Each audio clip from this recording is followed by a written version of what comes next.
বিসমিল্লাহির রহমানির রহিম। সবাইকে আসসালামু আলাইকুম। আমাদের লাল সবুজ দাগানো প্রাণীবিজ্ঞান ক্লাসে সবাইকে স্বাগতম। তো আজকে আমরা যে তোমরা অলরেডি সবাই জানো যে লাল সবুজ দাগানো বইতে আমাদের লাল জিনিসটা, লাল দাগানো অংশটা বেশি ইম্পর্টেন্ট। ওইটাই তোমার ভালোভাবে পড়তে হবে। আর সবুজটা থেকে কোয়েশ্চেন মানে যেগুলোতে কম আসে বা আহ 2-3 বছর পর পর আসে সেগুলো আমাদের সবুজ অংশ দিয়ে দাগানো। তো তোমাদের সাথে আজকে আমি লাল সবুজ দাগানো ক্লাসে, টেক্সট বুক ক্লাসে আজকে আমি আছি তোমাদের সাথে ডাক্তার তানভীর আহমেদ। তো তোমাদের সাথে আমি আজকে যে খুব একটি ইম্পর্টেন্ট চ্যাপ্টার নিয়ে আলোচনা করবো, যে তোমরা লাল সবুজ দাগানো বইটা তোমাদের সবার কিন্তু পিডিএফ অনেক আগে পৌঁছে গেছে। তোমরা এই কিভাবে পড়বা বা কিভাবে তোমরা এটা সমন্বয়টা করবে লেকচারের সাথে, মেডিটিক্স এর সাথে, বা কোন জায়গাগুলোতে কিভাবে কোশ্চেন আসে, কোন জায়গায় কিভাবে পড়তে হবে, কোন জায়গাগুলো কিভাবে গুরুত্ব দিয়ে পড়বা, সেটাই হচ্ছে আমাদের এই ক্লাসের মেন উদ্দেশ্য। ওকে, তাহলে আমরা চলে যাই ক্লাসে। যে খুবই একটা ইম্পর্টেন্ট একটা চ্যাপ্টার আজকে আমাদের প্রাণী বিজ্ঞানের। আমরা শুরুতেই যে প্রাণী বিজ্ঞানের মানে যে মানব দেহ নিয়ে 3 থেকে 10টা অধ্যায় আছে। হ্যাঁ, তো এখানে শুরুতে আমরা কয়েকটা কথা মনে রাখতে হবে। যেমন দেখো, মানুষের শ্রেণী বিন্যাসটা খুবই খুব ইম্পর্টেন্ট। কোশ্চেন আসে, মানুষ কোন পর্বে, কর্ডাটা কোন উপবর্গ, ভার্টিব্রাটা, মানুষের শ্রেণী কোনটা, ম্যামালিয়া, মানুষ কোন বর্গের, প্রাইমেটস, মানুষের গোত্র কি, হোমিনিডি, মানুষের বৈজ্ঞানিক হোমোসেপিয়েন্স, বিভিন্ন ভাবে কোশ্চেন আসতে পারে। তারপর দেখো, তারপর প্রাইমেটের মধ্যে মানুষ ছাড়া আর কারা কারা আছে, লেমুর, লজ্জাবতী বানর, হনুমান। তাহলে আসতে পারে যে প্রাইমেটের মধ্যে অন্তর্ভুক্ত মানুষ ছাড়া আর কে কে, মানে যে কোনটা বা কোনটা নয়। তাহলে কয়েকটা এখান থেকে অপশন দিয়ে দিবে। যেমন দেখো যে গরিলা, শিম্পাঞ্জি সবাই আছে এখানে। তারপর দেখো যে খেয়াল করো যে এখানে একটু খেয়াল করো যে এখানে দেখো এই যে কয়টা ইয়ে আছে যে সাব অর্ডার। হ্যাঁ, বিজ্ঞানের দুইটি উপবর্গের অন্তর্ভুক্ত। একটা হলো তোমার যে স্ট্রেপসিরহিনী, আরেকটা হচ্ছে সাব অর্ডার হ্যাপ্লোরহিনী। হ্যাঁ, এই দুইটা ভাগে ভাগ করছে। এখন এই দুই উপবর্গ সদস্যদের যথাক্রমে নতুন পৃথিবীর বানর এবং পুরনো পৃথিবীর বানর হিসেবে যা উল্লেখ করছে। এটা কিছুই না, মনে রাখতে হবে মেইনলি এখানে ম্যামালিয়ার বৈশিষ্ট্যগুলা। মেইন মেইন পয়েন্ট গুলা কি আছে, লোম আছে, স্তন গ্রন্থি আছে, মধ্যচ্ছদা আর একটা নাম ডায়াফ্রাম। কার কার মাঝখান থাকে মনে রাখতে হবে, যে আসে যে বক্ষ আর মানুষের বক্ষ এবং উদরের মাঝখানে কোন পর্দা থাকে, ডায়াফ্রাম। আমাদের কি পর্ণ থাকে, রক্ত সংবন্ধ আমরা কেমন, আমরা একটু আগে আমরা জানি কি আমাদের রক্ত সংবন্ধ কেমন, বদ্ধ ধরনের। হ্যাঁ, তারপরে আসো যে দন্ত বিন্যাস কেমন, হেটেরোডন্ট, মানে আমাদের হেটেরোডন্ট মানে কি 4 ধরনের দাঁত থাকে। তো এটা একটা খুব ইম্পর্টেন্ট, যে মানুষের মস্তিষ্ক আয়তন কত, 1300 থেকে 1450 ঘন সেন্টিমিটার। তারপর একটা ইম্পর্টেন্ট, যে মানুষের অনন্য বৈশিষ্ট্যগুলোর নাম কি কি আসতে পারে, মানুষের অনন্য বৈশিষ্ট্য নিজের কোনটা বা কোনটা নয়। এখানে মনে যে কোনো একটা পয়েন্ট তোমার পরীক্ষা দিতে পারে। চলন, ঘ্রাণ, এগুলো আমরা সবাই জানি। যেটা ইম্পর্টেন্ট মুষ্টিবদ্ধতা, এটা কিন্তু একটা অনন্য বৈশিষ্ট্য। আমরা যেমন মুষ্টি করতে পারি, অন্যরা পারে না। ছবি দেখা দিচ্ছে দেখো। তারপর আমাদের গড় আয়ু বেশি, তারপর তোমার শৈশব এবং প্রাক বয়সের বৃদ্ধি, আগুনের ব্যবহার। হ্যাঁ, এটা কিন্তু মানুষ ছাড়া প্রাণী জগতের কোনো প্রাণী কিন্তু এটা শিখে নাই। তো আমাদের খাদ্যাভ্যাস বৈচিত্র্য, এই কথাগুলো তোমার জাস্ট পয়েন্ট গুলো তুমি জাস্ট পড়বা। এখন আসো আমরা যেটা মেইন আমাদের যে চ্যাপ্টার, যে মানব শারীরতত্ত্ব পরিপাক ও শোষণ, খুবই খুবই একটা ইম্পর্টেন্ট ইনফিনিটি স্টার একটা টপিক্স, যেটা থেকে প্রত্যেক বছরই কোয়েশ্চেন আসে। তো কিভাবে কোয়েশ্চেন গুলো আসে একটু খেয়াল করো। আমরা প্রথম কোয়েশ্চেন যেখানে যেটা আসতে পারে এই পেজ থেকে, যে মানুষের পরিপাকে সাহায্য করে কে। একটা হলো হরমোন, আর একটা হচ্ছে এনজাইম। সবাই আমরা এনজাইম জানি, হরমোনটা অনেকে জানি না। তাহলে আমাদের পরিপাকে ধরো নিচের কোনটা সাহায্য করে, এনজাইম দিল না শুধু হরমোন দিল, তাহলে অ্যান্সার হবে হরমোন। তারপরে খেয়াল করো যেটা হচ্ছে সে যে আমাদের পরিপাককে 2 ভাগে ভাগ করে, সেটা যান্ত্রিক, একটা রাসায়নিক। যে খেয়াল করো যে আসতে যে খাদ্যগুলো টুকরো টুকরো হয় কোন প্রক্রিয়া, যান্ত্রিক পরিপাক প্রক্রিয়া। তারপরে যে খাদ্যের রাসায়নিক পরিবর্তনে কোনটাতে, রাসায়নিক পরিপাকে। তারপরে এখান থেকে অনেকগুলো সংখ্যা ইম্পর্টেন্ট, যে মানুষের পৌষ্টিক নালী দৈর্ঘ্য 8 থেকে 10 মিনিট, পরীক্ষা আসতে পারে। তারপর মানুষের দেহে পৌষ্টিক গ্রন্থি কত ধরনের, 5 ধরনের। কি কি এটা পরীক্ষা আসবে, যে নিচে কোনটা মানুষের পৌষ্টিক গ্রন্থি, লালা গ্রন্থি, যকৃত, যে আছে এখানে পৌষ্টিক গ্রন্থি গুলা।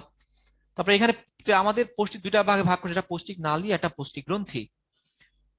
যে পৌষ্টিক নালী শুরু কি দিয়ে শেষ কি দিয়ে, তাহলে শুরুটা হচ্ছে মুখচন্দ্র দিয়ে, শেষ হচ্ছে পায়ু দিয়ে। তো যেখানে কোশ্চেন আসে যে তোমার এই যে দেখো অন্বয়ের দৈর্ঘ্য কত, 23 থেকে 25 সেন্টিমিটার, আসতে পারে পাকস্থলীর দৈর্ঘ্য কত, 30.5 সেন্টিমিটার, প্রস্থ কত, 15.2 সেন্টিমিটার। আসতে পারে যে পাকস্থলীর অংশ নিচের কোনটা বা কোনটা নয়। দেখো পার্ট কার্ডিয়া, ফান্ডাস, ছোট ভাগ, বড় ভাগ, পাইবুলার, যে কোনো একটা অপশন দিয়ে দিতে পারে। তার খুব ইম্পর্টেন্ট যে ক্ষুদ্রান্ত্র, যে ক্ষুদ্রান্ত্রের পার্ট নিচের কোনটা বা কোনটা নয়। তিনটা পার্ট আমরা জানি, ডিজে ইমন দিয়ে আমরা মনে রাখছি, ডিউডেনাম, জেজুনাম, ইলিয়াম। আবার কোশ্চেন আসে যে বৃহদন্ত্রের পার্ট নিচের কোনটা বা কোনটা নয়, সিকাম, কোলন, মলাশয়। আবার কোলনে আবার কয়টা পার্ট, 4টা পার্ট, ঊর্ধ্বগামী, অনুপ্রস্থ, নিম্নগামী, সিগময়েড। প্রত্যেকটা জিনিস পরীক্ষার জন্য ইম্পর্টেন্ট, যে কোনটা কোলনের অংশ বা অংশ নয়, নিচের কোনটা ক্ষুদ্রান্ত্রের অংশ বা অংশ নয়, এভাবে কোশ্চেন গুলা দেয়। তারপর ক্ষুদ্রান্ত্রের এটাও আসতে পারে, পৌষ্টিক নালীর মধ্যে সবচেয়ে বড় কে, ক্ষুদ্রান্ত্র, এটা মনে রাখতে হবে। বাট সবচেয়ে মোটা কে, সবচেয়ে মোটা হচ্ছে বৃহদন্ত্র। আসতে পারে অ্যাপেন্ডিক্স থাকে কার সাথে, সিকামের সাথে। তারপরে আসো যে এখানে দেখো কিছু কথা আছে যে পরিপাকের কয়টা ধাপ, 6টা ধাপে সম্বন্ধিত হয়। কি কি, এই যে দেখো এই জাস্ট নামগুলা পড়বা, হ্যাঁ, এখান থেকে তোমার আহ তারপর দেখো মানুষ কি ধরনের প্রাণী, সর্বভুক, এটা তোমার পরীক্ষার জন্য ইম্পর্টেন্ট। তারপর আমরা কয়জনের খাদ্য খাই, 6 জনের খাদ্য, তার মধ্যে পরিপাক হয় কয়জনের খাদ্য, এটা তোমার মনে রাখতে হবে। আমরা জানি কি 3 ধরনের খাদ্যের পরিপাক হয়, শুধুমাত্র কার্বোহাইড্রেট, প্রোটিন, লিপিড। বাট পরিপাক প্রয়োজন হয় না কার, ভিটামিন, খনিজ লবণ, পানি, এসবের পরিপাকের প্রয়োজন হয় না। তারপর একটু খেয়াল করো যে এখানে দেখো যে আমাদের যে ডেইলি যে কোনটার কতটুকু লাগে, যে কোনটা সবচেয়ে বেশি লাগে, মানে খাদ্যের মধ্যে আমরা যেটা পরিপাক, শর্করা সবচেয়ে বেশি 415 থেকে 600 গ্রাম। তারপর তোমার যে আমাদের দৈনিক কতটুকু পানি, কত লিটার পানি প্রয়োজন, 2 থেকে 3 লিটার। তারপর আসতে পারে যে যে তাপ শক্তি উৎপাদন এবং তাপ নিয়ন্ত্রণ করে কে, তাপ শক্তি, তাপ আমাদের বডিতে তাপ নিয়ন্ত্রণ করে কে, স্নেহ দ্রব্য বা লিপিড জাতীয় খাদ্য। তারপর আসতে পারে যে আমাদের দেহ বৃদ্ধি, কোষের গঠন, ক্ষয়পূরণ, এনজাইম, হরমোন উৎপাদন করে কে, আমিষ। কারণ আমরা জানি এনজাইম হচ্ছে প্রোটিন ধর্মী, হরমোনের মধ্যে অনেকে প্রোটিন ধর্মী। তো এটা খুব ইম্পর্টেন্ট যে এনজাইম, হরমোন উৎপাদন করা কার কাজ, কোন খাদ্যের কাজ, আমিষের কাজ। তারপর এখানে খেয়াল করো যে আমরা জানি 3 জাতীয় খাদ্যের পরিপাক হয়, শর্করা, আমিষ, স্নেহদ্রব্য।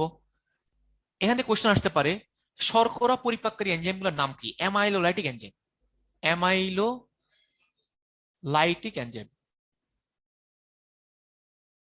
Amylolytic enzyme. তারপর আসতে পারে আমিষ পরিপাককারী এনজাইমগুলো কি বলে, প্রোটিওলাইটিক এনজাইম। লিপিড পরিপাককারী এনজাইম বা স্নেহদ্রব্যের এনজাইমের নাম কি, লাইপোলাইটিক এনজাইম। তবে এখানে মেইন এনজাইম গুলো আছে, যে শর্করা পরিপাকের এনজাইম কি কি, প্রধান এনজাইম নাম কি, টায়ালিন, অ্যামাইলেজ, মল্টের সুক্রোজ। দিয়ে দিতে পারেন যে নিজের কোনটা শর্করার প্রধান এনজাইম বা এনজাইম নয়। তাহলে এখানে অপশন গুলো আছে। আবার এটাও আসতে পারে যে নিচের কোনটা প্রোটিওলাইটিক এনজাইম বা এনজাইম নয়, ট্রিপসিন, পেপসিন, ট্রাইমোট্রিপসিন, অ্যামিটোট্রিপসিন। বা নিচের কোনটা প্রোটিনের প্রধান এনজাইম, আর নিচের কোনটা লাইপোলাইটিক এনজাইম। আরেকটা ইম্পর্টেন্ট যে আসতে পারে শর্করা পরিপাক হয়ে কি তৈরি করে, গ্লুকোজ। আমিষ পরিপাক হয়ে কি তৈরি করে, অ্যামাইনো অ্যাসিড। আবার আসতে পারে যে লিপিড পরিপাক হয়ে কি তৈরি করে, ফ্যাটি অ্যাসিড আর গ্লিসারল। তারপর দেখো আমরা যে জানি যে আমাদের পৌষ্টিক নালী 8 থেকে 10 মিটার লম্বা, আমরা জানি। তারপরে আসলে আমাদের যে জিহ্বার মধ্যে কি থাকে, 7 কড়ি থাকে। 7 কড়ি গুলো কোনটা কই থাকে, এটা ইম্পর্টেন্ট। যে এটা আবার তোমার পরীক্ষা আসার মতো, যে আমাদের যে কোনটার স্বাদ, কোন জিহ্বার অগ্রপ্রান্ত, মিষ্টি পাওয়া যায় কি অগ্রপ্রান্তে, নোনা বা লবণতা পাওয়া যায় কি জিহ্বার 2 পাশে, অগ্রভাগে 2 পাশে। টক পাওয়া যায় কি বা অম্লতা পশ্চাৎ ভাগে 2 পাশে। আর তিক্ততা পাওয়া যায় কোথায়, তোমার পিছনে। তাহলে আরেকটা তোমার ইম্পর্টেন্ট যে আসতে পারে ঝাল জাতীয় খাবারের জন্য 7 কড়ি কই থাকে। অপশন দিল সামনে, পিছনে, ডানে, বামে, আরটা দিল নাই, তার মানে নাই হচ্ছে অ্যান্সার, যে ঝাল জাতীয় খাদ্যের জন্য কোনো 7 কড়ি থাকে না। তারপর দেখো এটা একটা ইম্পর্টেন্ট যে মানুষের লালা গ্রন্থি কয় জোড়া, 3 জোড়া বা 6টা। নামগুলো প্যারোটিড, সাবমেন্ডুলার, সাবলিঙ্গুয়াল। তারপরে যে লালা, মানুষের ডেইলি কতটুকু লালা ক্ষরণ হয়, তো মনে রাখবা 1200 থেকে 1500 ml। মানে অথবা লিটার আসতে পারে 1.2 লিটার থেকে 1.5 লিটার। তারপরে যেটা ইম্পর্টেন্ট সেটা হচ্ছে এখানে কোশ্চেন আসতে মানুষের কয় ধরনের দাঁত থাকে? 4 ধরনের দাঁত। এখানে আমরা মানুষের দাঁত থেকে বলে হেটেরোডন্ট। বাংলা নাম ইংলিশ দুইটাই মনে রাখতে হবে, কর্তন বা ইনসিসর দুই নাম দিয়ে কোশ্চেন আসে। অক্রোপেশন দেখো আসতে পারে যে খাদ্য কাটা ছিঁড়া, হ্যাঁ, পেশন, হ্যাঁ, এগুলোকে আমরা কি খাই যে দাঁত দিয়ে করি। তারপর আসো যেটা খেয়াল করো যে পরীক্ষার জন্য এটা ইম্পর্টেন্ট, যে এটা একবার আসছেও, যে আমাদের খাবারকে নাসা ছিদ্র পথে প্রবেশে বাধা দেয় কি?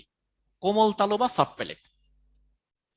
তো আরেকটা এটাও আসতে পারে যে খাবারকে তোমার শ্বাসনালীর মধ্যে যেতে বাধা দেয় কি? এপিগ্লটিস। তারপর খেয়াল করো আমাদের যে রাসায়নিক পরিপাক যে এনজাইম দিয়ে মেনলি হবে, যে লালা, আমাদের মুখের যে লালা গ্রন্থি থেকে লালা রসে কি এনজাইম থাকে? টায়ালিন এনজাইম থাকে, মল্টেজ এনজাইম থাকে, যারা কি কি পরিপাক করে? শর্করাকে পরিপাক করে। হ্যাঁ, তো দেখো মুখে তাহলে তোমার শর্করা পরিপাক এনজাইম কয়টা? দুইটা, টায়ালিন আর মল্টেজ। তো মনে রাখবা আমিষ, মুখের মধ্যে আমিষ পরিপাকের কোনো এনজাইম থাকে না, কোশ্চেন আসতে পারে। তারপর আসতে পারে আমাদের মুখের মধ্যে কোন খাদ্যের পরিপাক হয়? আসলে শুধুমাত্র শর্করা, হ্যাঁ, বাকি দুইটার আমিষেরও পরিপাক হয় না, স্নেহেরও কোনো পরিপাক হয় না। তারপর যে বললাম যে মানুষের দাঁতকে কি বলা হয়? ডাইফায়োডন্ট, কারণ আমাদের দাঁত দুইবার গজায়, এটা আমরা ডাইফায়োডন্ট বলি। তারপর আসে যে মানুষের যে দুধ দাঁত কয়টা? 20টা। তারপর এখানে তোমার করতে হবে যে একজন পূর্ণবয়স্ক মানুষের কতটা দাঁত থাকে? 32টা দাঁত। এই যে দাঁত আমরা জানি কর্তন, ছেদন, হ্যাঁ, অগ্রপেশন, পেশন, 4 ধরনের দাঁত থাকে, এটা আমরা সবাই জানি, খুব ইম্পর্টেন্ট। তারপরে খেয়াল করো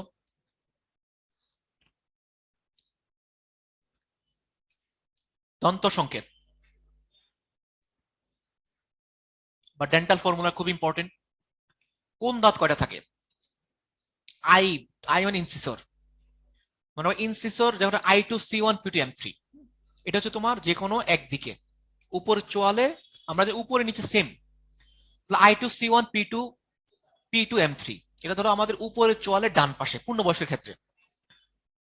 তাহলে যদি কোশ্চেন আসে মানুষের ইনসিসর বা কর্তন দাঁত কয়টা, তাহলে তুমি 4 দিয়ে গুণ দিয়ে দিবা, টোটালটা বের করে 4 দিয়ে গুণ দিবা। তো ইনসিসর দাঁত কয়টা? 8টা। আসতে পারে মানুষের ক্যানেন দাঁত কয়টা? 4টা। আসতে পারে মানুষের মোলার দাঁত কয়টা? 12টা। আর কোশ্চেন আসতে পারে মানুষের উপরের চোয়ালে কর্তন দাঁত কয়টা? তাহলে অ্যান্সার হবে কি? 2টা। তারপর আসতে পারে মানুষের নিচের চোয়ালে মোলার দাঁত কয়টা? তাহলে অ্যান্সার হবে কি? 6টা। তাহলে এভাবে তোমার বিভিন্ন অ্যাঙ্গেলে কোশ্চেনগুলো দিতে পারে। তারপরে আসো যে আমাদের যে পাকস্থলীর পার্টগুলো আমরা আগে পড়ে আসছি, কি কি পার্ট এখানে আবার দেওয়া আছে, পার্টগুলো কি কি, কোশ্চেন আসতে পারে এটা। দৈর্ঘ্যগত প্রশ্ন আমরা আগে পড়ে আসছি, আগে থেকে জানি। তাহলে একই রিপিট জিনিস তুমি আরবার পড়তে পারো, বা তোমার দেখো যে যখন রিভিশন দিবা তখন রিপিট জিনিসগুলো নতুন করে দেখা দরকার নাই, মানে একই তথ্য তোমরা অনেক জায়গায় পাচ্ছ। দেখো আসতে পারে যে মানুষের পাকস্থলীতে খাদ্য কতক্ষণ অবস্থান করে? 2 থেকে 6 ঘন্টা। খুব ইম্পর্টেন্ট এখান থেকে যে হাইড্রোক্লোরিক অ্যাসিড পাকস্থলী কোন কোষ থেকে আসে? প্যারাইটাল কোষ থেকে। প্যারাইটাল কোষের কাজ কি? ব্যাকটেরিয়াকে ধ্বংস করে। তারপর আসো যে আমাদের পাকস্থলীর মধ্যে খাবারটা কিসে পরিণত হয়? কাইম বা মন্ড, হ্যাঁ। তারপর আসো যে এখানে পাকস্থলী কি সংকোচন প্রসারণের কারণে, যে পাকস্থলীর গ্রন্থির নাম কি? গ্যাস্ট্রিক গ্রন্থি। আমরা জানি গ্যাস্ট্রিক মানে পাকস্থলী, আর গ্যাস্ট্রিক গ্রন্থি ক্ষরণকে গ্যাস্ট্রিক জুস বলি। আর যে কোনো জুসের মধ্যে পানি সবচেয়ে বেশি।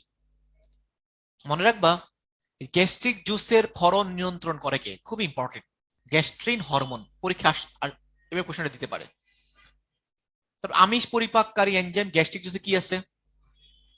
পেপসিনোজেন, প্রোটিন, এগুলোকে নিষ্ক্রিয় নিষ্ক্রিয় প্রোটিনলিটিক এনজাইম। পেপসিনোজেন তোমার হচ্ছে আমরা জানি, তা প্রোটিন, এগুলো কি?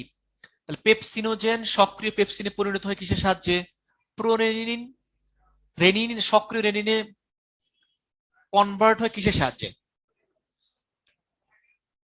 তাহলে এটা মনে রাখতে হবে কি? হাইড্রোক্লোরিক অ্যাসিড দ্বারা। তারপর আসো যে দেখো আমিষ প্লাস পানি, প্রোটিউস থেকে পেপটন, এটা জাস্ট কেসিন। কেসিনের উপর দুধের আমিষ, কেসিনো কে কাজ করে? রেনিন। তারপর আসো যে স্নেহ পরিপাক।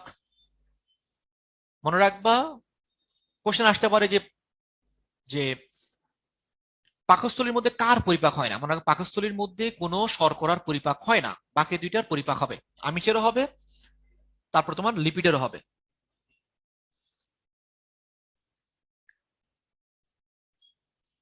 এই দেখো এর কথাগুলো আছে, দেখো ওই যে গ্যাস্ট্রিক লাইপেস, হ্যাঁ, খুব দুর্বল, মানে সামান্য পরিমাণ হয় আসলে।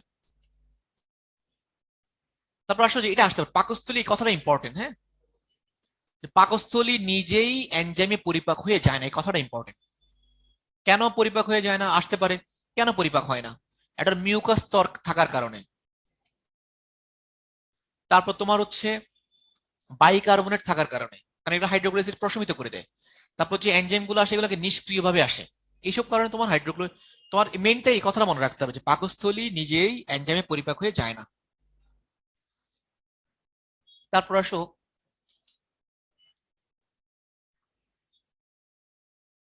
পাকস্থলীর মধ্যে আমাদের একটা ব্যাকটেরিয়া পাওয়া যায়, সেটার নাম কি?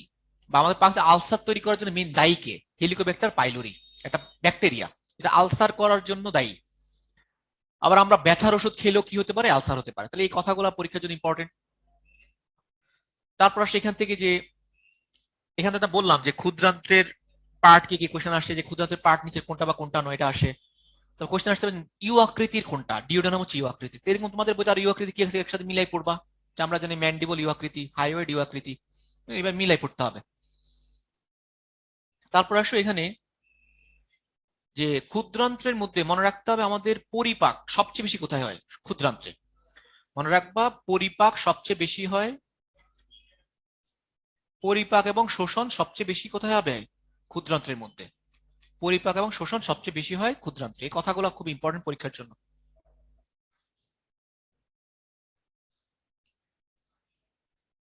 তারপর আসো যে যান্ত্রিক পরিপাকের মধ্যে এখানে ক্ষুদ্রান্তের ক্ষেত্রে কে কি কাজ করে? ক্ষুদ্রান্তের পরিপাকের ক্ষেত্রে ব্রুনার্স গ্রন্থি এবং গবলেট কোষ থেকে মিউকাস উৎপন্ন হয়।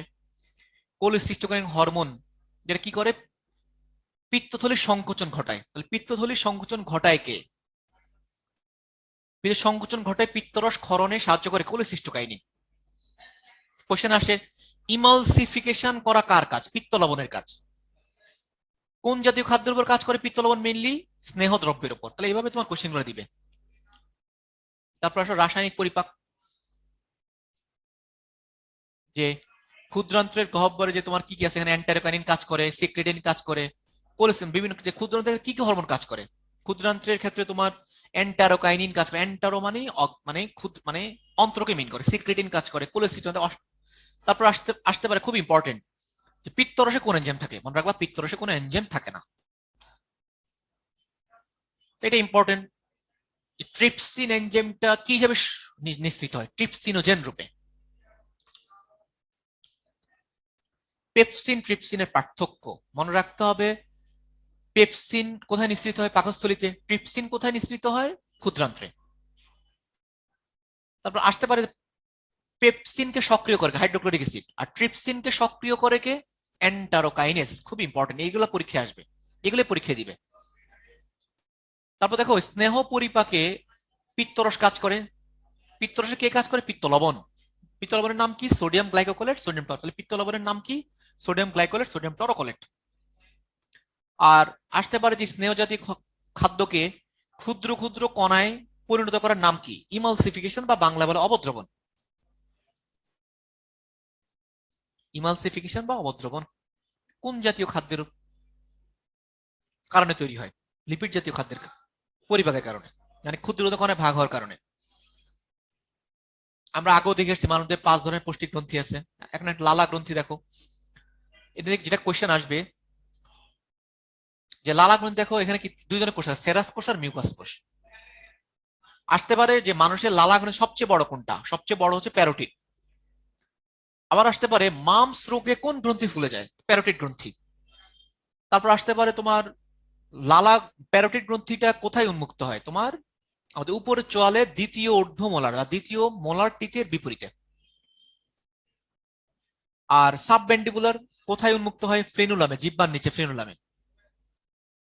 সাবলিঙ্গুয়াল ও ফেনুলামে উন্মুক্ত হয় জিহ্বার নিচে। লালা গ্রন্থি আমরা পড়ছি কতগুলো সিক্রেট ইম্পর্টেন্ট। লালা গ্রন্থির পিএইচ, লালার পিএইচ কত? 6.2 থেকে 7.4। তারপর আসলে এখান থেকে পড়তে হবে যেটা লালার মধ্যে সব রসের মধ্যে পানি বেশি। দেখো লালার মধ্যে পানি থেকে 95 থেকে 95.99%। তারপর আসলে কি কি কোষ থাকে? ইস্ট থাকে, ব্যাকটেরিয়া থাকে, প্রোটোজোয়া থাকে, লিউকোসাইট, এপিথেলিয়াম কোষ। আসতে পারে লিউকোসাইট পাওয়া যায় নিচের কোন রসে? লালা রসে। আসতে পারে এপিথেলিয়াম কোষ পাওয়া যায় নিচের কোন রসে? এগুলো সব লালা রস অ্যান্সার হবে। অজৈব কি কি থাকে এটা জাস্ট পড়বা। এখান থেকে আর কোশ্চেন আসার মধ্যে কি আছে যে এনজাইম গুলোর নাম, হ্যাঁ, যে টাইলিন এনজাইম কই থাকে? লালা রসে। লাইপেজ, লাইপেজও পাওয়া, লিঙ্গুয়াল লাইপেজ বলি, যেটা তোমার মুখে কোনো পরিপাক করে না তাও থাকে। মিউসিন থাকে যেটা খাবারকে পিচ্ছিল করে। তোমার যেটা ইম্পর্টেন্ট যে আমাদের ভয় উত্তেজনার কারণে মুখ যে শুকিয়ে যায়, লালাক্ষরণ যে কমে যায়, মুখ শুকিয়ে যায়, এটা বলে জ্যারোস্টেমিয়া বলে। তারপর দেখো যে লালার কাজ, যে মিউসিন কি করে? খাবারকে পিচ্ছিল করে। স্যালাইভারি অ্যামাইল, টাইলিনের আরেকটা নাম কি? যে টাইলিন একটা স্যালাইভারি অ্যামাইলেজ, খুব ইম্পর্টেন্ট, যেটা কি করে? শর্করাকে পরিপাক করে। তারপরে মনে রাখতে হবে লালা রসে কি এনজাইম থাকে? লাইসোজাইম। লাইসোজাইম এনজাইম কোথায় পাওয়া যায়? লালা রসে পাওয়া যায়। এই কথাগুলো ইম্পর্টেন্ট। লিভার থেকে যেটা আসবে, মানবদের সবচেয়ে বড় গ্রন্থির নাম কি? লিভার বা যকৃৎ। ওজন কত? পুরুষের ওজন ওজন 1.4 থেকে 1.8, নারীদের একটু কম, 1.2 থেকে 1.4। তারপর আসতে পারে যে যকৃতের কোন খণ্ডটা সবচেয়ে বড়? ডান খণ্ড। তারপর আসতে পারে যকৃতের আবরণের নাম কি বলে? গ্লিসন্স ক্যাপসুল বলি, গ্লিসন্স ক্যাপসুল। তারপর আসতে পারে যে এম্পুলা অফ ভেটার কোথায় উন্মুক্ত হয়? ডিউডোনামি। এম্পুলা অফ ভেটার, এম্পুলা অফ ভেটার দিয়ে কোন কোন রস ডিউডোনামে আসে? তাহলে মনে রাখতে হবে অগ্ন্যাশয় রস, আর একটা হচ্ছে তোমার কি? পিত্তরস। তারপর এখান থেকে আর কি কোশ্চেন আসবে যে হৃৎপিণ্ডের খণ্ড কয়টা? 4টা মেইনলি, ডান খণ্ড, বাম খণ্ড, কোয়াড্রেট আর কটেট। 4টা খণ্ড। এই যে বললাম গ্লিসন্স ক্যাপসুল পাওয়া যায়। আরেকটা আসে যে লিভার বা যকৃৎ কোষকে কি বলে? হেপাটিক কোষ বা হেপাটোসাইট। আরেকটা কোশ্চেন আসতে পারে যে যকৃতের ম্যাক্রোফেজের নাম কি? কাফফার সেল বা কাফফার কোষ। তারপর যকৃতের কি কি ভূমিকা আছে? সঞ্চয় এবং বিপাকীয় ভূমিকা। তবে এটা আসতে পারে যকৃৎ মানুষের শরীরের ওজনের কত পার্সেন্ট? 3 থেকে 5%। তারপর যকৃৎকে কি বলা হয়? মানবদেহের জৈব রসায়নাগার। তারপর এটা আসতে পারে মানে মানবদেহের প্রধান সঞ্চয় কেন্দ্র কোনটা? এটা হলো যকৃৎ। তাহলে যকৃতের কাজের মধ্যে তোমার যেটা আগে কাজগুলোর নাম মনে রাখতে হবে, গ্লাইকোজেন সঞ্চয়, রক্ত সঞ্চয়, এগুলোর নাম মনে রাখতে হবে। তারপর ভিতরে মনে রাখতে হবে যে গ্লাইকোজেনেসিসে, গ্লাইকোজেন সঞ্চয়ে যে প্রাণীর সঞ্চিত খাদ্যের নাম কি? গ্লাইকোজেন। এটা পরীক্ষার জন্য ইম্পর্টেন্ট। আবার আসতে পারে যে গ্লাইকোজেনেসিস প্রক্রিয়ায় কোন হরমোন কাজ করে? ইনসুলিন হরমোন, খুব ইম্পর্টেন্ট। রক্ত সঞ্চয়, যে প্রায় 1500 ঘন সেন্টিমিটার রক্ত জমা রাখতে পারে, এটা ইম্পর্টেন্ট। ভিটামিন, কি কি ভিটামিন সঞ্চয় হয়? যেটা কোশ্চেন আসে যে ফ্যাট সলিউবল ভিটামিনের নাম কি? এডেক, এডি, কে 4টা। পানিতে দ্রবীভূত ভিটামিনের নাম কি? বিসি। এছাড়া আরো কি সায়ানোকোবালামিন, ফলিক অ্যাসিড, ওরা সঞ্চয় করে। আরেকটা ইম্পর্টেন্ট, পিত্তরস উৎপাদন করা কার কাজ? যকৃতের কাজ। জমা করে কে? পিত্তথলি। চর্বি অ্যামিনো সঞ্চয় নামটা পড়বা। মিনারেল সঞ্চয় করে যে কাফফার কোষ। যকৃতের মধ্যে আমরা জানি কে ভাঙে? এবার হিমোগ্লোবিন ভাঙে। ভেঙে কি তৈরি করে? যকৃতের মধ্যে হিমোগ্লোবিন ভেঙে আয়রনটা কি হিসেবে জমা হয়? ফেরিটিন রূপে জমা হয়। এটা ইম্পর্টেন্ট যে যকৃতের মধ্যে আয়রনটা বা লৌহটা কি হিসেবে জমা হয়? ফেরিটিন। এটা পরীক্ষা আসতে পারে। তারপর এখান থেকে যে গ্লাইকোজেনেসিস আমরা যে বললাম, যে গ্লাইকোজেনেসিস মানে কি? গ্লুকোজ থেকে গ্লাইকোজেন হওয়া। কোন হরমোন কাজ করে বলছিলাম? ইনসুলিন। আর ইনসুলিন আসে থেকে অগ্ন্যাশয়ের আইলেটস অফ ল্যাঙ্গারেন্স। এটা এগুলো পরীক্ষা আসে। ইনসুলিন থেকে আসে? আইলেটস অফ ল্যাঙ্গারেন্স থেকে। আর গ্লুকোনিওজেনেসিস মানে কি? মানে গ্লুকোনিওজেনেসিস মানে গ্লুকোজ তৈরি করা। তাহলে এই ক্ষেত্রে কোন হরমোন কাজ করে? মনে রাখবা গ্লুকাগন। এই কথাগুলো পরীক্ষার জন্য ইম্পর্টেন্ট। ইম্পর্টেন্ট আমাদের স্বাভাবিক রক্তে গ্লুকোজের মাত্রা কত? 90 মিলিগ্রাম পার 100 ঘন সেন্টিমিটার। গ্লাইকোজেনোলাইসিস মানে কি? যে গ্লাইকোজেন ভেঙে গ্লুকোজ হওয়া, মানে রক্তে গ্লুকোজ বাড়বে। গ্লাইকোজেনেসিস প্রক্রিয়ায় কোন হরমোন কাজ করে? কোশ্চেন আসতে পরীক্ষায় তাহলে মনে রাখতো গ্লুকাগন হরমোন কাজ করে, একটা হচ্ছে এপিনেফ্রিন, দুইটাই খুব ইম্পর্টেন্ট। লাইপোজেনেসিস তোমার গ্লুকোজ থেকে লিপিড তৈরি করে, যেটা হ্যাঁ গ্লুকোজকে ট্রাইগ্লিসারাইডে রূপান্তর করে। যেটা পরীক্ষায় আসতে পারে যে হৃদরোগ এবং স্ট্রোকের প্রধান কারণ কি, তাহলে মনে রাখবা ট্রাইগ্লিসারাইডের মাত্রা বেড়ে যাওয়া। গ্লাইকোজেনেসিস পার্থক্য মনে রাখতে হবে, যেটা ইম্পর্টেন্ট, বারবার বলতেছি। গ্লাইকোজেনেসিস প্রক্রিয়া কোন হরমোন কাজ করে? ইম্পর্টেন্ট, ইনসুলিন, পরীক্ষা আসতে পারে। গ্লাইকোজেনেসিস প্রক্রিয়া কোন হরমোন কাজ করে? গ্লুকাগন। তাহলে আমরা জানি যে ইনসুলিনের কাজ কি আবার রক্তে গ্লুকোজ কমানো, আর গ্লুকাগনের কাজ কি গ্লুকোজ বাড়ানো। যেহেতু গ্লাইকোজেনেসিস হচ্ছে গ্লুকোজ বাড়বে, আর গ্লাইকোজেনেসিসের কারণে গ্লুকোজ কমবে। তারপরে আসো যে গ্লাইকোজেনেসিস কোথায় কাজ করে, কোথায় হয়? যকৃতে। আর গ্লাইকোজেনোলাইসিস কোথায় হবে? যকৃত হবে, সাথে মাংসপেশির মধ্যেও হয়, এটা ইম্পর্টেন্ট। তারপরে এখান থেকে প্রোটিন বিপাককে আমরা কি বলি? ডিএমিনেশন বলি। তারপর আসো যে এখান থেকে কোশ্চেন যেভাবে তৈরি হয় যে ইউরিয়া তৈরি হয় কোথায়? যকৃতে, এটা ইম্পর্টেন্ট। তারপর কোশ্চেন আসতে পারে ইউরিয়া তৈরি হয় কোন চক্রের মাধ্যমে? অর্নিথিন চক্র। তাহলে এই কথাগুলো তোমার মেইনলি মনে রাখতে হবে।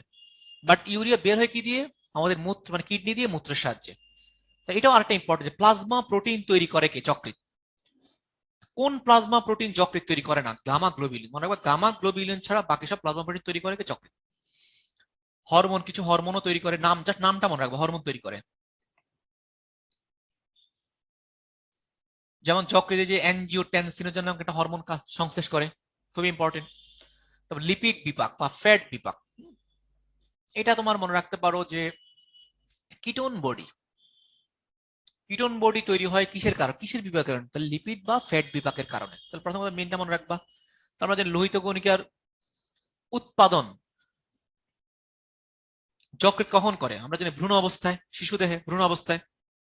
আর মানে তোমার পরে গিয়ে কি হয় তোমার, যে এই লোহিত কণিকা ভাঙে কোথায়? যকৃতে গিয়ে আবার।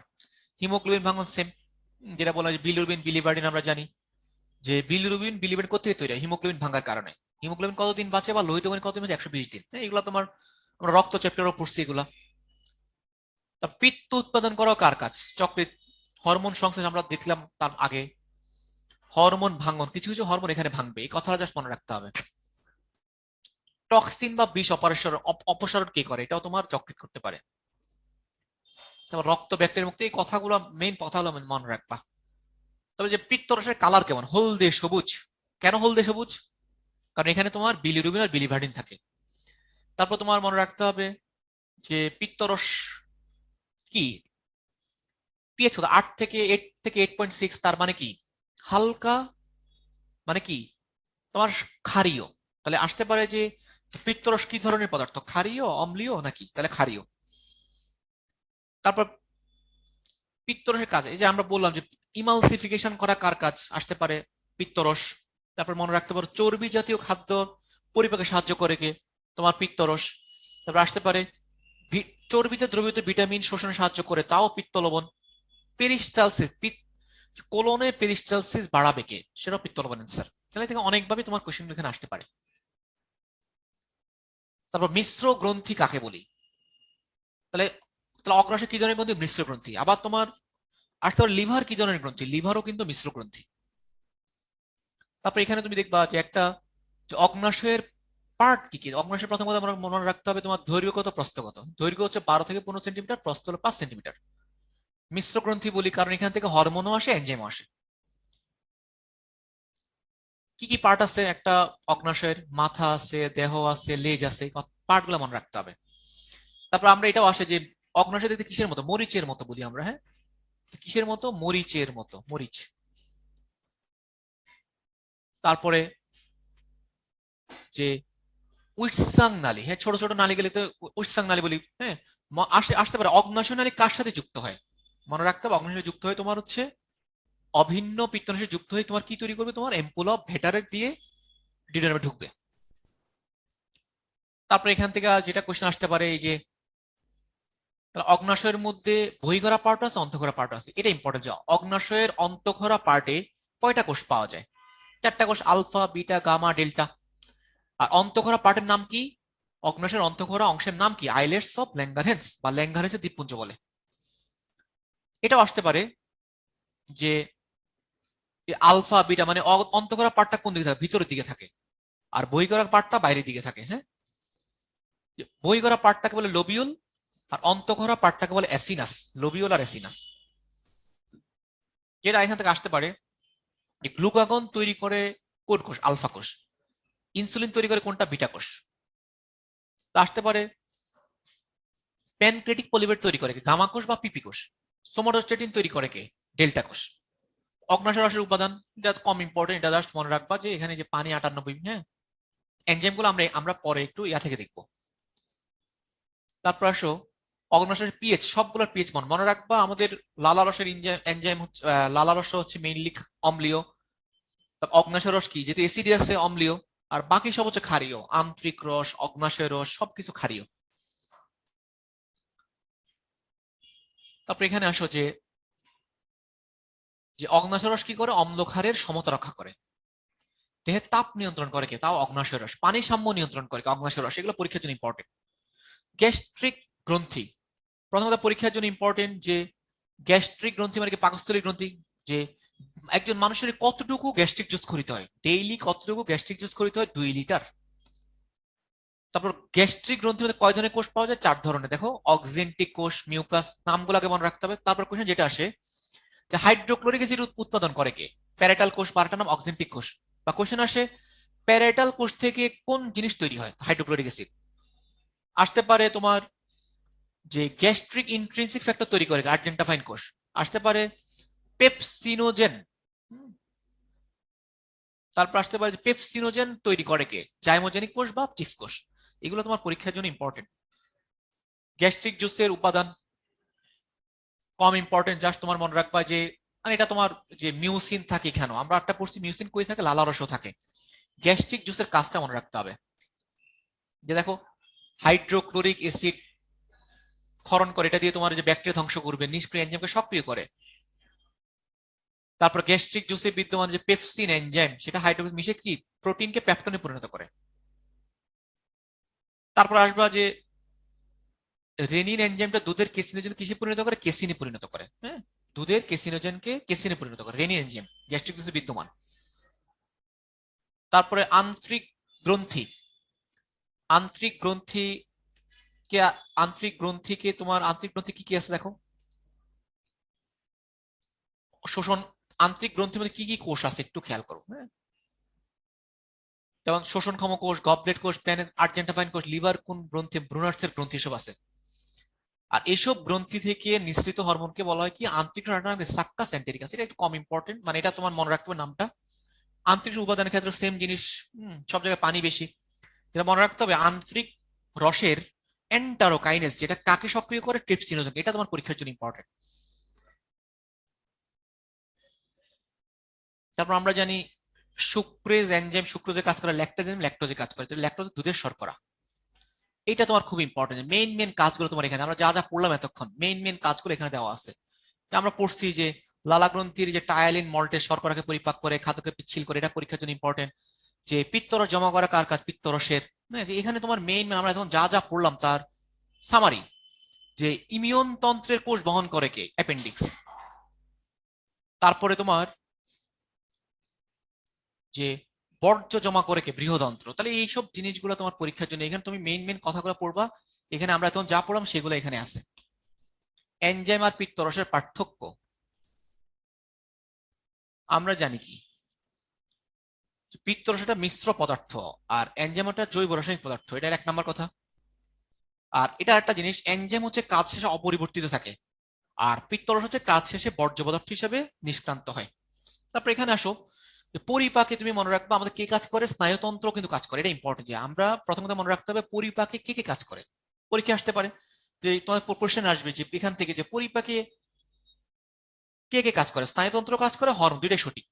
তাহলে দেখো যে তাহলে আমাদের হরমোনাল নিয়ন্ত্রণ, স্নায়বিক নিয়ন্ত্রণ। হ্যাঁ, এই যে ছবিটা থেকে একটু খেয়াল করেছে, সেটা হচ্ছে আমাদের যে খাবারটা দেখলে ঘ্রাণ শুনলে স্বাদ, এটা নিউজ চলে যায় মস্তিষ্কে চলে যায়। মস্তিষ্ক তখন নিউজ কোথায় কোথায় পাঠাবে? লালাগ্রন্থিতে পাঠাবে, অগ্ন্যাশয়ে পাঠাবে, যকৃতে পাঠাবে। যেটা কোশ্চেন এখান থেকে আসবে, ক্ষুদ্রান্ত্র থেকে কোন হরমোন তোমার খরিত হয়? সিক্রেটিন আর কোলেসিস্টোকাইনিন। তারপর আসতে পারে সিক্রেটিন পুরো কার উপর কাজ করে? মনে রাখবা, সিক্রেটিন কোলেসিস্টোকাইনিন অগ্ন্যাশয়ের উপরও কাজ করে, আবার যকৃতের উপর কাজ করে। এটা হচ্ছে ইম্পর্টেন্ট, যে সিক্রেটিন কোলেসিস্টোকাইনিন কোথায় কোথায় কাজ করে? যকৃতে কাজ করে, অগ্ন্যাশয়ে কাজ করে, আবার পাকস্থলীর উপর গিয়েও কাজ করে। তাহলে এই কথাগুলো তোমার পরীক্ষার জন্য ইম্পর্টেন্ট। প্রথম কথা, কোত্থেকে খরিত হয়? ক্ষুদ্রান্ত্র থেকে। তারপর লালারস ক্ষরণের ক্ষেত্রে প্রতিবর্তী ক্রিয়াটার নাম কি বলি আমরা? সহজাত বা অনপেক্ষ প্রতিবর্তী ক্রিয়া, যেটা আমরা জন্মগত পাই। আর আরেকটা প্রতিবর্তী কি? অর্জিত বা সাপেক্ষ, যেটা আমরা অভ্যাস দ্বারা অর্জন করি। তাহলে দুই ধরনের মনে রাখবা, লালারস ক্ষরণের ক্ষেত্রে দুইটা প্রতিবর্তী ক্রিয়ায় কাজ করে, সহজাত কাজ করে, অর্জিত কাজ করে। সহজাতটাকে আরেকটা নাম কি বলে? ক্রেনিয়াল প্রতিবর্তী ক্রিয়া। এটা পরীক্ষার জন্য ইম্পর্টেন্ট। তারপর একটা জিনিস, গ্যাস্ট্রিক জুস ক্ষরণ কয় পর্যায়ে? 3 পর্যায়ে। একটা হলো স্নায়বিক, একটা গ্যাস্ট্রিক বা পাকা, একটা আন্তরিক। নামগুলো তোমার পরীক্ষার জন্য ইম্পর্টেন্ট। তারপরে যে এখানে স্নায়বিক পর্যায়ে বা মস্তিষ্কে কোন স্নায়ু কাজ করে? দেখো, ভেগাস স্নায়ু কাজ করে। আর স্নায়বিক পর্যায়ে কতক্ষণ স্থায়ী হয়? 1 ঘন্টা। এই কথাটা ইম্পর্টেন্ট, যে কত ঘন্টা স্থায়ী? 1 ঘন্টা। তারপরে গ্যাস্ট্রিক পর্যায়ে যেটা, সেটা হচ্ছে, খেয়াল করো, যেখানে আমাদের পাকস্থলীর মধ্যে সাবমিকোস্টার কি আছে? মেসনার্স প্লেক্সাস আছে, মানে এটা স্নায়ু স্নায়ু চালক। তারপরে এখানে তোমার কোন হরমোন নিঃসরণ হবে? Gastrin hormone. তাহলে পাকস্থলী যেহেতু গ্যাস্ট্রিন হরমোন নিঃসৃত হবে। আর আন্তরিক পর্যায়ে, আন্তরিক পর্যায়ে কে কে কাজ করে? মনে রাখবো, আন্তরিক পর্যায়ে তোমার কোলেসিস্টোকাইনিন কাজ করে, সিক্রেটিন কাজ করে। এটা ইম্পর্টেন্ট, যে গ্যাস্ট্রিক জুস ক্ষরণের আন্তরিক পর্যায়ে কোন হরমোন কাজ করে? একটা হলো কোলেসিস্টোকাইনিন, আর একটা হচ্ছে সিক্রেটিন। এই দুইটা কথা তোমার পরীক্ষার জন্য ইম্পর্টেন্ট, এটাই মনে রাখতে হবে। তারপর আন্তরিক পর্যায়ে কখন শুরু হয়? যখন অন্ত্রের মধ্যে খাদ্যটা বা কাইমটা ডিউডেনামে যখন প্রবেশ করে, তখনই শুরু হয়। তারপর অগ্ন্যাশয় এবং পিত্তরস ক্ষরণ নিয়ন্ত্রণ করে কে? এটাও মনে রাখতে হবে, খুব ইম্পর্টেন্ট। সিক্রেটিন আর কোলেসিস্টোকাইনিন। কোশ্চেন আসতে পারে, অগ্ন্যাশয় ক্ষরণ নিয়ন্ত্রণ করে কে? সিক্রেটিন। পিত্তরস ক্ষরণ নিয়ন্ত্রণ করে কে? তাও সিক্রেটিন এবং কোলেসিস্টোকাইনিন। যেটা থাকে অপশনে। সিক্রেটিন কোলেসিস্টোকাইনিন দুইটাই তোমার পরীক্ষার জন্য কি আসবে এখান থেকে? জাস্ট এই নামটা, যে অগ্ন্যাশয় ক্ষরণ, পিত্তরস ক্ষরণ নিয়ন্ত্রণ করে কে? সিক্রেটিন আর কোলেসিস্টোকাইনিন। তার পরিপাকে হরমোনের কি কি হরমোন আছে? প্রথমত নামগুলা, গ্যাস্ট্রিন, সিক্রেটিন, কোলেসিস্টোকাইনিন, নামগুলো তোমার সবার আগে মনে রাখতে হবে। তারপরে আসো, যে গ্যাস্ট্রিন হরমোন কি করে? যে কোশ্চেন আসলে হাইড্রোক্লোরিক অ্যাসিডের ক্ষরণ নিয়ন্ত্রণ করে কে? Gastrin hormone. তারপরে তোমার হচ্ছে অগ্ন্যাশয় রস নিঃসৃত হয় কোন হরমোনের কারণে? সিক্রেটিন। আবার আসতে পারে প্রথম আবিষ্কৃত হরমোনের নাম কি? সিক্রেটিন। আবার আসতে পারে কোলেসিস্টোকাইনিন, আরেকটা নাম কি? প্যানক্রিওজাইমিন। তার আমরা জানি কোলেসিস্টোকাইনিন, সিক্রেটিন ওরা কি করে? তোমার এই যে পিত্তরস আর অগ্ন্যাশয় ক্ষরণে সাহায্য করে, আমরা আগে পড়ে আসছি। এন্টারোগ্যাস্ট্রন, এটাও একটা তোমার পরিপাক হরমোন। তাহলে এই হরমোনগুলোর নাম সবার আগে মনে রাখতে হবে। তারপরে এখানে আসলে আইলেটস অফ ল্যাঙ্গারেন্স থেকে কোনটা আসে? যে প্যানক্রিয়াটিক পলিপেপটাইড। হ্যাঁ, এই কথাগুলো তোমার পরীক্ষার জন্য ইম্পর্টেন্ট। এই যে এই বক্সটা খুব ভালো করে মনে রাখতে হবে। হ্যাঁ, ইনফিনিটি স্টার, যে পরীক্ষা যেটা আসে এনজাইম গুলা, কোয়েশ্চেন আসতে পারে যে মুখবিবরের, এই মুখগহ্বরে কার্বোহাইড্রেট পরিপাকের এনজাইম কোনটা বা কোনটা নয়? Ptyalin, maltase. কারণ মুখগহ্বরে শুধু শর্করারই পরিপাক হয়, তাহলে শুধু টাইলিন আর মল্টেস থাকবে। তারপর কোয়েশ্চেন আসতে পারে পাকস্থলীতে প্রোটিন পরিপাকের এনজাইম কোনটা বা কোনটা নয়? তাহলে মনে রাখবো, আসতে পারে যে নিচের কোনটা পাকস্থলীর প্রোটিন পরিপাকের এনজাইম? অপশন দিয়ে পেপসিন, জিলেটিন, রেনিন, এটাও দিতে পারে। আবার আসতে পারে নিচের কোনটা লিপিড পরিপাককারী পাকস্থলীর মধ্যে এনজাইম? তাহলে গ্যাস্ট্রিক লাইপেজ। আবার আসতে পারে ক্ষুদ্রান্ত্রের, আবার আসতে পারে পাকস্থলীর এনজাইম নিচের কোনটা? এভাবেও কোশ্চেন গুলো দিতে পারে। পাকস্থলীর এনজাইম বললে তোমার প্রোটিন, লিপিড দুইটাই আসবে। আবার যদি বলে ক্ষুদ্রান্ত্রের মধ্যে অগ্ন্যাশয় নিঃসৃত এনজাইমের নাম কি? এমন যদি উল্লেখ করে দেয় অগ্ন্যাশয় থেকে আসা কার্বোহাইড্রেট পরিপাকের এনজাইমের নাম, শুধু অ্যামাইলেজ আর মল্টেস। আবার আসতে পারে এখান থেকে যে অগ্ন্যাশয় নিঃসৃত, অগ্ন্যাশয় রসায়নের মধ্যে প্রোটিন পরিপাকের এনজাইম কোনটা? Trypsin, chymotrypsin, carboxy peptidase, amino peptidase. হ্যাঁ, সবগুলো দেখো, বেশিরভাগ দেখো পেপটাইডেস কথা আছে। হ্যাঁ, আর হ্যাঁ, কোলাজিনেস, প্রোটিন, এগুলো সব। তারপরে তোমার লিপিড পরিপাকের এনজাইম কি আছে অগ্ন্যাশয়? লাইপেজ, ফসফোলাইপেজ, এগুলা মনে রাখবা। লিপিড পরিপাকের মেইনলি এনজাইম হচ্ছে লাইপেজ। আবার এভাবেও দিতে পারে যে ক্ষুদ্রান্ত্রের মধ্যে এনজাইম নিচের কোনটা, বা ক্ষুদ্রান্ত্রের কার্বোহাইড্রেট পরিপাক এনজাইম কোনটা? এইভাবে কোশ্চেন গুলো দিতে পারে। আবার আসতে পারে যে ক্ষুদ্রান্তের মধ্যে কয়টা রস কাজ করে? দেখো, অগ্ন্যাশয় রস কাজ করে, আন্তরিক রস কাজ করে, আর একটা কি কাজ করে? পিত্ত রস। এটাও আসতে পারে ক্ষুদ্রান্তে কয়টা রস কাজ করে? 3টা। অগ্ন্যাশয় রস, তারপর তোমার আন্তরিক রস, আর একটা হচ্ছে পিত্তরস। তারপর তোমার আন্তরিক রসের মধ্যে কার্বোহাইড্রেট পরিপাকী এনজাইম নিচে কোনটা বা কোনটা নয়, এটাও দিতে পারে ল্যাকটেজ, মল্টেজ, সুক্রেজ, অ্যামাইলেজ। তোমাকে এখানে কোনটা প্রোটিন পরিপাকী এনজাইম কোন রসে, এটা তোমার পরীক্ষার জন্য ইম্পর্টেন্ট, এগুলো পরীক্ষা দিবে। লিপিড পরিপাককারী কোনটা, তারপর নিউক্লিক অ্যাসিড পরিপাককারী কোনটা, এগুলা। হ্যাঁ, তো যেটা তোমাকে মেইনলি তোমার যে আরো এখান থেকে কিভাবে কোশ্চেন আসতে পারে সেটা হচ্ছে তোমার যে মল্টোজ খাদ্যের উপর কোন এনজাইম কাজ করে, মল্টেজ, এটা আসতে পারে। আবার আসতে পারে দুধের যে কেসিন, এই কেসিন প্রোটিনের উপর কোন এনজাইম কাজ করে, রেনিন, এটা প্রশ্ন দিতে পারে। তারপর তোমার দিতে পারে তোমার এই যে প্রোটিউস পেপটন কোন এনজাইম কাজ করে, ট্রিপসিন। তারপর তোমার হচ্ছে এখানে যে দুধের যে শর্করা ল্যাকটোজ, ল্যাকটোজের উপর কোন এনজাইম কাজ করে, ল্যাকটেজ, এটাও কোশ্চেনে দিতে পারে। তারপর সুক্রোজের উপর কোন এনজাইম কাজ করে, সুক্রেজ। তারপর ল্যাকটোজের উপর ল্যাকটেজ কাজ করে কি তৈরি করে, গ্লুকোজ, গ্যালাক্টোজ। তারপর সুক্রোজের উপর সুক্রেজ এনজাইম কাজ করে কি তৈরি করে, গ্লুকোজ আর ফ্রুক্টোজ। এইগুলো তোমার এই বিভিন্ন অ্যাঙ্গেলে তোমার কোশ্চেন দিতে পারবে। সবচেয়ে বেশি ইম্পর্টেন্ট যে কোন রসের মধ্যে আমরা কোন এনজাইম পাবো, এনজাইমগুলোর নাম, এবং তোমার কার্বোহাইড্রেট পরিপাককারী এনজাইমের একটা নাম কি বলি, অ্যামাইলোলেটিক এনজাইম। এখন কার্বোহাইড্রেট পরিপাককারী না দিয়ে তোমার দিয়ে দিল সরাসরি যে অগ্নাশয় রসের মধ্যে অ্যামাইলোলেটিক এনজাইম কোনটা, এভাবে কোশ্চেন দিতে পারে। প্রোটিন পরিপাককারী না বলে বলতে পারে অগ্নাশয় রসের প্রোটিলেটিক এনজাইমের নাম কি, বা এনজাইম কোনটা বা কোনটা নয়। লিপিড পরিপাককারী না বলে লাইপোলাইটিকও বলতে পারে। তাহলে তোমার এখানে এনজাইম গুলা কোনটা কোন রসে কোনটা পাওয়া যায় এইভাবে কোশ্চেন দিতে পারে। কোনটা কোন খাদ্যের উপর কাজ করে এইভাবে কোশ্চেন দিতে পারে। কোন তারপর তোমার যে মেইন মেইন যেগুলো বললাম যে মল্টোজ পরিপাক হয়ে কি তৈরি করে, এইভাবে তোমার কোশ্চেন পাবে। তাহলে এই চারটে একটা বক্স থেকে তোমার ধরে নাও যে 1 থেকে 2টা কোশ্চেন তুমি পাবাই ইনশাল্লাহ। হ্যাঁ, তো এই বক্সটা আমাদের পুরো বইয়ের অনেকগুলো জিনিসের সামারি। তাহলে এই জিনিসগুলো তোমার মানে বারবার রিভিশন দিতে হবে। তারপরে আসো যে যে আমাদের যে শোষণ, আমরা শুরুতে বলছি শোষণ সবচেয়ে বেশি হবে কোথায়, ক্ষুদ্রান্ত্রের মধ্যে। পরিপাকও সবচেয়ে বেশি হয় কোথায়, ক্ষুদ্রান্ত্রের মধ্যে। আমাদের ক্ষুদ্রান্ত্রে কি থাকে দেখো, যে ক্ষুদ্রান্তে তোমার কি থাকে, ভিলাই থাকে। হ্যাঁ, যেটা দিয়ে তোমার শোষণ শোষণ করে, শোষণতল বাড়ায়। আর ভিলাইয়ের মধ্যে থাকে মাইক্রোভিলাই। মাইক্রোভিলাই কি করে, ব্রাশ বর্ডার গঠন করে। তাহলে আমাদের ক্ষুদ্রান্ত্রের মধ্যে যে মাইক্রোভিলাই কি গঠন করে, ব্রাশ বর্ডার। এর প্রশ্নে আসতে পারে, এখন আসছে অলরেডি। তারপর আরেকটা কোশ্চেন আসতে পারে যে মানুষের ক্ষুদ্রান্ত্রে কতগুলো ভিলাই থাকে, 10 লক্ষ, 40 লক্ষ, 50 লক্ষ, 50,000। তাহলে 50 লক্ষ ভিলাই থাকে। তারপর এখান থেকে যেটা সেটা হচ্ছে যে আমাদের যে কি বলে ভিলাসের মধ্যে একটা লসিকা নালী থাকে, নাম কি, ল্যাকটিয়াল লসিকা নালী। তারপর আমাদের খাদ্যবস্তু যে কিভাবে শোষিত হয়, দুই ভাবে, সক্রিয় আর নিষ্ক্রিয়। আর আমরা অলরেডি জানি সক্রিয় মানে শক্তি লাগে, নিষ্ক্রিয় শক্তি লাগে না। এই স্লাইড থেকে তোমার যে কিভাবে তোমার কোশ্চেন আসতে পারে, যে বিভিন্ন খাদ্য সার শোষণ প্রক্রিয়া, যেটা হচ্ছে তোমার যে কার্বোহাইড্রেট বা শর্করা শোষণ যে কোন প্রক্রিয়ায় হয় দেখো, শোষণটা সক্রিয় শোষণ বা ব্যাপন প্রক্রিয়া। দেখো কার্বোহাইড্রেট শর্করাটা কিভাবে শোষণ হবে, শোষণ বা সক্রিয় শোষণ অথবা ব্যাপন প্রক্রিয়া শোষিত হতে পারে। তারপর আসতে পারে প্রোটিন বা আমিষ শোষণ হয় কোন প্রক্রিয়ায়, তার সক্রিয় শোষণ বা ব্যাপন। জাস্ট তোমার প্রক্রিয়ার নামটা মনে রাখা লাগবে যে কোন খাদ্যটা কোন প্রক্রিয়ার মাধ্যমে শোষিত হয়। তবে লিপিড বা চর্বি, এখান থেকে যে প্রথম কোশ্চেন যেটা, যে লিপিড বা তোমার চর্বিটা, হ্যাঁ, প্রথমে তোমার কোথায় শোষিত হয়, প্রথমে যাবে তোমার হচ্ছে লসিকার মধ্যে, ল্যাকটিয়াল লসিকা নালীতে। তারপরে এখানে তোমার খেয়াল রাখতে হবে যে মাইসেলি জিনিসটা কি, যে আমরা যে পড়ছি তোমার এই যে যে ইমালসিফিকেশন প্রক্রিয়ায় যে তোমার ছোট ছোট স্নেহকণা তৈরি করে মাইসেলি বলে। তাহলে মাইসেলি মানে কি, ছোট ছোট স্নেহকণা, এটা পরীক্ষার জন্য ইম্পর্টেন্ট।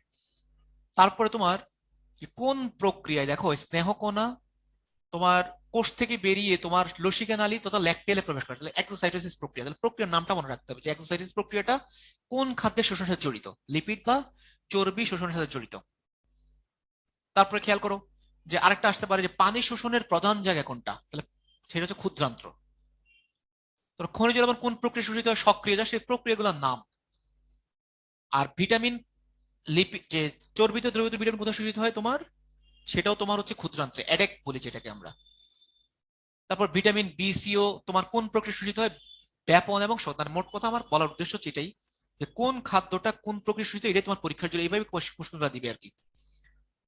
তারপরে আসো যে এই আমরা জানি যে আমাদের গ্লুকোজ, হ্যাঁ, যে যকৃৎ এবং পেশিতে কি আসে, গ্লাইকোজেন রূপে জমা রাখে। এখানে আমরা বলি প্রাণীর সঞ্চিত খাদ্য কি, গ্লাইকোজেন বলি। এটা কোশ্চেন আসে যে প্রাণীর সঞ্চিত খাদ্যের নাম কি। তো যখন প্রাণী পড়বো উদ্ভিদেরটা কোনটা আমরা বলি, উদ্ভিদের সঞ্চিত খাদ্যের নাম বলি আমরা হচ্ছে কি, স্টার্চ। এই যে দেখো এখানে তোমার দেখো দিয়েই দিছে, হ্যাঁ, যে চর্বির থেকে আমরা শক্তি পাবো সবচেয়ে বেশি গ্লুকোজের প্রায় দ্বিগুণ।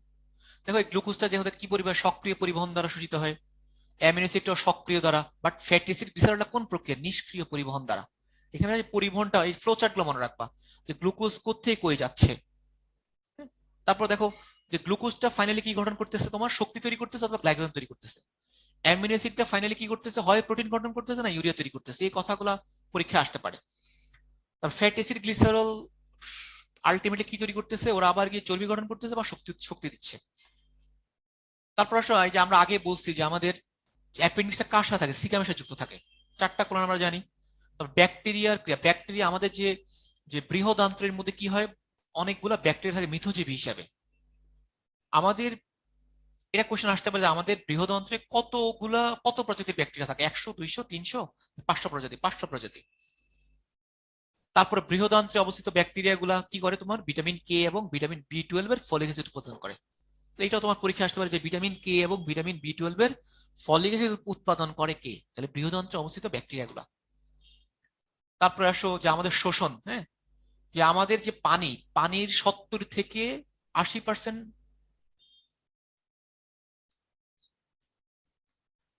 যে 70 থেকে 80%, 80% পানি শোষিত হবে 70 থেকে 80 কোন প্রক্রিয়া? অভিস্রবণের মাধ্যমে বৃহদান্ত্রে। তাহলে পানির যে পরিমাণ পানি শোষণ হয় তার 70 থেকে 80% কোন প্রক্রিয়া? অভিস্রবণের মাধ্যমে। এই চারও কি শোষিত হয়? Glucose, amino acid, folic acid, vitamin B, vitamin K. Question আসতে হবে ভিটামিন বি কোথায় শোষিত হয়, ভিটামিন কে কোথায় শোষিত হয়, তাহলে বৃহদান্ত্রে। তারপর আসো যে বৃহদান্ত্রে আবার গবলেট কোষ কোথায় পাওয়া যায়, তাহলে ক্ষুদ্রান্ত্রেও পাওয়া যায়, বৃহদান্ত্র পাওয়া যায়। কোশ্চেন আসতে পারে গবলেট কোষ সবচেয়ে বেশি কোথায় পাওয়া যায়, তাহলে মনে রাখবা গবলেট কোষ বেশি পাওয়া যায় হচ্ছে বৃহদান্ত্রে। আরেকটা কোশ্চেন আসতে পারে যে ভিলাই, আমরা কি বৃহদান্ত্রে কি কোনো ভিলাই থাকে? কোনো ভিলাই থাকে না। ডেইলি কত গ্রাম মল তৈরি হয়, যে দেখো যে ডেইলি প্রায় 350 গ্রাম তরল মন্ড বৃহদান্ত্রে প্রবেশ করে, তার থেকে প্রায় অর্ধেকের চেয়ে অর্ধেকের চেয়েও, হ্যাঁ, কম 135 গ্রাম করে আর্দ্র মল তৈরি হয়। যেটা আসতে পারে যেখান থেকে যে মল ত্যাগ বা ডেফিকেশনটাকে আমরা কি বলি, এটা রিফ্লেক্স বলি, হ্যাঁ, ডেফিকেশন রিফ্লেক্স বলে। আমাদের মল ত্যাগকে বলে ডেফিকেশন রিফ্লেক্স। কারণ আমাদের যে যে পেটের ভিতরে ব্যাকটেরিয়ার সংক্রমণে কি গ্যাস তৈরি হয়? Hydrogen sulphide. পরিপাক শোষণের পার্থক্য তোমার একটা কথা ইম্পর্টেন্ট, সংগঠন স্থল, হ্যাঁ, কোনটা কথা আমরা জানি যে পুরা যে মেইনলি তোমার কোথায় সংগঠিত হয়, আর শোষণ কোথায় মেইনলি হয়? ইলিয়াম এবং জেজুনামের মধ্যে বেশি। আবার এটাও ইম্পর্টেন্ট যে তোমার যে আমরা জানি কি এনজাইমের প্রয়োজন হয় না কার ক্ষেত্রে? তোমার শোষণের জন্য, হ্যাঁ। তারপর পরিপাক হচ্ছে একটা সক্রিয় প্রক্রিয়া, বাট শোষণ হচ্ছে একটা নিষ্ক্রিয় প্রক্রিয়া। এটা খুবই খুব ইম্পর্টেন্ট যে বলা হয় তোমার লোবিউল পাওয়া যায় কোথায় বা সাইনোসয়েড পাওয়া যায় কোথায়? যকৃতে। তারপর আসতে পারে যে এখানে খেয়াল করো যে পাকস্থলীর স্তর কয়টা, পাকস্থলীর কয়টা? 5টা স্তর পাওয়া যায়। স্তরগুলোর নাম আসতে পারে নিচে কোনটা যে পাকস্থলীর স্তর বা স্তর নয়, তাহলে তাহলে নামগুলো মনে হয় সেরোসা, পেশি স্তর, সাবমিউকোসা, মাস্কুলাস মিউকোসা, মিউকোসা। তারপর আবার কোশ্চেন আসে রুগী কোন স্তরে পাওয়া যায়? মিউকোসা স্তরে। রোগী কোথায় পাওয়া যায়? পাকস্থলীর মধ্যে। তারপর আবার আসে কি, গ্যাস্ট্রিক গ্রন্থি কোথায় পাওয়া যায়? মিউকোসায়। তারপর গ্যাস্ট্রিক গ্রন্থি কোন কার পার্ট? পাকস্থলীর পার্ট। এইভাবে কোশ্চেনগুলো এখানে বিভিন্ন অ্যাঙ্গেলে দিতে পারে। এখানেও ঠিক সেম, যে ক্ষুদ্রান্ত্রের স্তর কয়টা? 5টা, এটা মনে রাখতে হবে। যে তারপরে আসে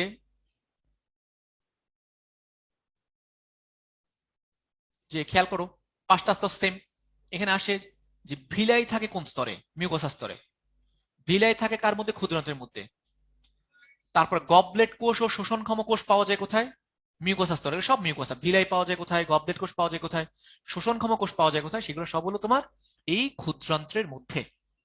মনে রাখবা ভিলাই কিন্তু আমরা কোথায় পাই না, ভিলাই কিন্তু আমরা বৃহদান্ত্রে পাই না, কিন্তু গবলেট কোষ ক্ষুদ্রান্ত্র থাকে, বৃহদান্ত্র থাকে, বেশি থাকে বৃহদান্ত্রে। স্থূলতা, স্থূলতা নিয়ে যে স্থূলতা আমরা কিভাবে নির্ণয় করি? বিএমআই দিয়ে। কথা মনে রাখতে হবে, বিএমআই দেহের ওজন বাই ব্যক্তির উচ্চতা। এককটা ইম্পর্টেন্ট, বিএমআই একক কি? KG per metre square. আবার আমার নর্মাল বিএমআই কত? 25 থেকে 29.99। ওকে।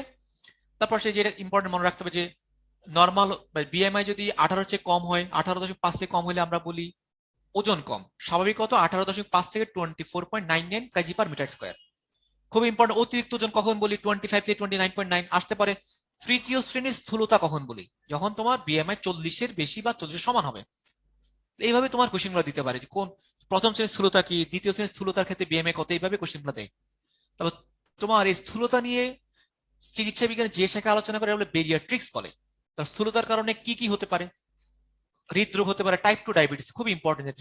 যে আসতে পারে যে ডায়াবেটিস, টাইপ 2 ডায়াবেটিস। এখানে তোমাদের দেখবা পরীক্ষা চেঞ্জ করে দিল, যে টাইপ 1 দিয়ে দিল, যে নিচের যে স্থূলতার ক্ষেত্রে কোনটার ঝুঁকি সবচেয়ে বেশি, টাইপ 1, টাইপ 2 এভাবে দিয়ে দিল। তো টাইপ 2 এর ক্ষেত্রে ঝুঁকি বেশি, মানে স্থূলতার কারণে হবে ক্যান্সার হতে পারে, স্তন ক্যান্সার, কোলন ক্যান্সার ঝুঁকি বেশি, উচ্চ রক্তচাপ, স্ট্রোক। তাহলে এগুলো তোমার ইম্পর্টেন্ট। তারপর তোমার পিত্তথলির অসুখ হতে পারে, স্লিপ অ্যাপনিয়া হতে পারে, অস্টিও আর্থ্রাইটিস, বন্ধ্যাত্ব পর্যন্ত হতে পারে।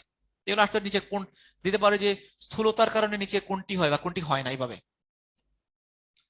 স্থূলতার কারণে জিনগত, আবেগ, এগুলো জাস্ট একবার দেখবা। তারপর আসো এখানে যে আসতে পারে যে কিছু অসুখ আছে, দিতে পারে যে নিচের কোন অসুখের সাথে স্থূলতা জড়িত। তাহলে পলিসিস্টিক ওভারি সিনড্রোম কার ক্ষেত্রে? নারীদের ক্ষেত্রে।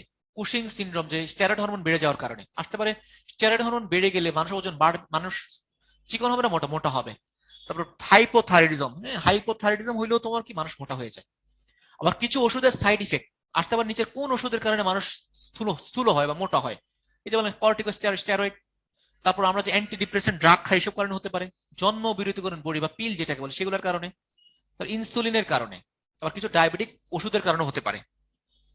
তারপর আসো যেখান থেকে যে পেরিয়াটিক্স আমরা বললাম, সমস্যাগুলো আমরা জানলাম। স্থূলতা প্রতিরোধে কতক্ষণ করে হাঁটবো? ডেইলি 25 থেকে 30 মিনিট।